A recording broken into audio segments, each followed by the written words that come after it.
السلام علیکم ورحمۃ اللہ وبرکاتہ۔ میرا نام علی عمران شاہین ہے۔ نہاد اسٹوڈیو سے میں آپ کے سامنے آج 27 فروری کے حوالے سے ایک نیا پروگرام لے کے حاضر ہوا ہوں۔ 27 فروری 2002 بھارتی مسلمانوں کے لیے کسی 9/11 سے کم نہیں تھا۔ اس روز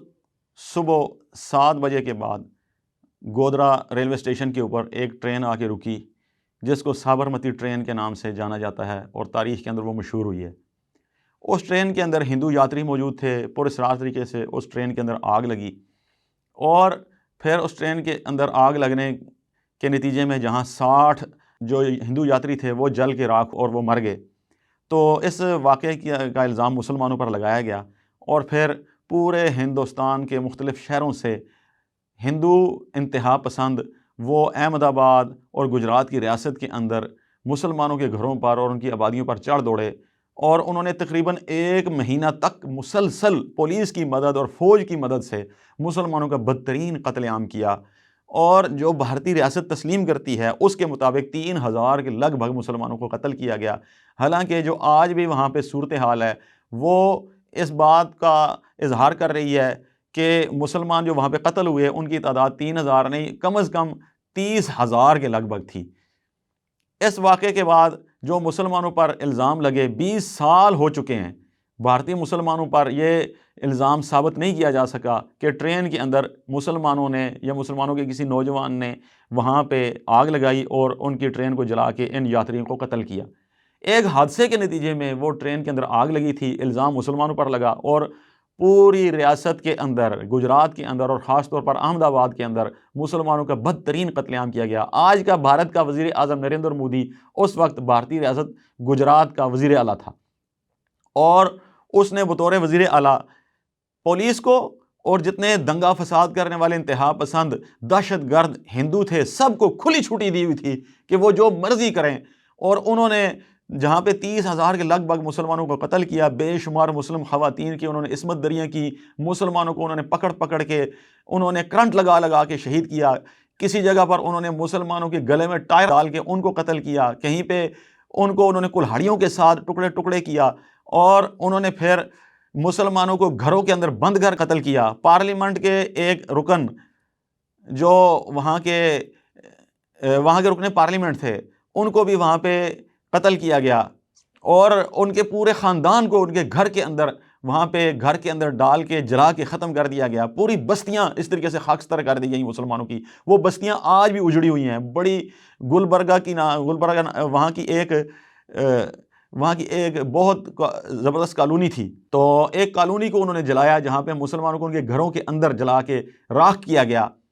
50,000 کے لگ بھگ مسلمان آج بھی بے گھر ہیں، کیڑوں مکوڑوں کی زندگی رینگ رینگ کے آس پاس کے علاقوں کے اندر دور دراز زندگیاں گزار رہے ہیں، اپنے علاقوں میں، اپنی زمینوں پر، اپنی بستیوں میں، اور جو ان کے وہاں پہ آباء و اجداد کے سارے ملکیتی علاقے تھے وہاں پہ آج وہ داخل بھی نہیں ہو سکتے، آج تک داخل نہیں ہو سکتے۔ اور اتنا بڑا قتل عام کرنے والا اور مسلمانوں کو تحقیق کرنے والا شخص نریندر مودی بعد میں اسی اپنے کارنامے کی وجہ سے بعد میں وہ انڈیا کا وزیر اعظم بن گیا، اور آج اس نے وہی سلسلہ جو اس نے گجرات کے اندر کیا تھا انڈیا کے اندر، پورے انڈیا کے اندر دہرانے کی وہ تیاری کر رہے ہیں۔ آپ دیکھیے کہ انڈیا کے اندر وہاں کے مسلمانوں کے بقول ہندوستان کی تقسیم کے بعد آج تک تقریباً 1 لاکھ کے لگ بھگ مسلم کش فسادات ہو چکے ہیں۔ سینکڑوں مسلمانوں کی مساجد کو تاراج کر کے گرا کے مندروں میں بھی تبدیل کیا گیا ہے، اور لاکھوں مسلمانوں کو وہاں پہ قتل اور زخمی بھی کیا گیا ہے، لاکھوں کی عزتوں کو بھی لوٹا گیا ہے۔ لیکن دلچسپ بات یہ ہے کہ آج تک کبھی کسی ایک ہندو کو اتنا بڑا ظلم ڈھانے کے بعد وہاں کی کسی عدالت نے سزائے موت یا عمر قید کی سزا نہیں دی، جبکہ اس کے مقابل انہی فسادات کے اندر جو مسلمانوں کے خلاف ہوئے، جو مسلمان گرفتار ہوئے، ان کو لمبی قید سے گزارا گیا۔ ان فسادات میں جو گجرات تھے، جو 20 سال پہلے ہوئے تھے، 27 فروری کے دن ٹرین جلی اور اس کے بعد 1 مہینہ تک مسلمانوں کا قتل ہوا، اسی واقعے کے اندر جو مسلمان گرفتار کیے گئے ان کو لمبی لمبی سزائیں ملی، انہوں نے عمر قید کی بھی سزائیں دیں۔ اور جب بابری مسجد شہید ہوئی تھی تو اس کے بعد پورے انڈیا کے اندر مسلم کچھ فسادات ہوئے، کسی ایک ہندو کو بھی سزا نہیں ملی، الٹا سزائیں مسلمانوں کو ملی۔ یہ عجیب و غریب وہاں کی اسٹیٹ پالیسی ہے۔ جس کے خلاف آج دنیا کے اندر کوئی بھی بات کرنے کے لیے تیار نہیں ہے، نہ انسانی حقوق کی تنظیمیں بات کرتی ہیں، نہ عالمی اس کے اوپر کوئی چارٹر سامنے آتا ہے، نہ یو این اس کے اوپر کوئی معمولی سی جھرجری لیتی ہے، نہ عالمی طاقتیں اس کے اوپر کوئی بات کرتی ہیں کہ یہ ہو کیا رہا ہے۔ اس کے مقابل اگر پاکستان کے اندر کوئی معمولی سی بھی الٹی سیدھی حرکت ہو جائے تو ساری دنیا کی جو تنظیمیں ہیں اور ادارے ہیں اور طاقتیں ہیں وہ ساری وہ خم ٹھونک کے میدان کے اندر آ جاتی ہیں اور پاکستان کے اوپر دباؤ ڈالنا شروع کر دیتی ہیں۔ یہ عجیب و غریب قسم کی دنیا کی دوغلی پالیسی ہے۔ OIC اس کے اندر اگر اپنا کردار ادا کرے اور وہ مسلمانوں کی صحیح معنوں میں نمائندہ بن کے سامنے آئے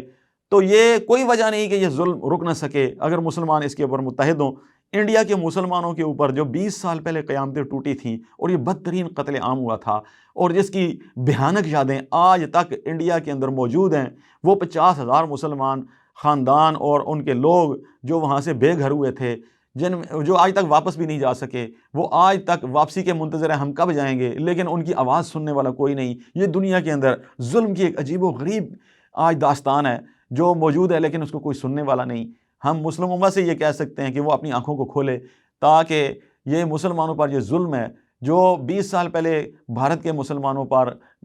گجرات کے مسلمانوں کے اوپر ڈھایا گیا تھا، اس طرح کے واقعات بھارت میں اور باقی دنیا میں نہ ہوں۔ اس کا علاج اور تدارک امہ کو مل کے سوچنا ہے اور اس کا حل نکالنا ہے۔ بہت بہت شکریہ۔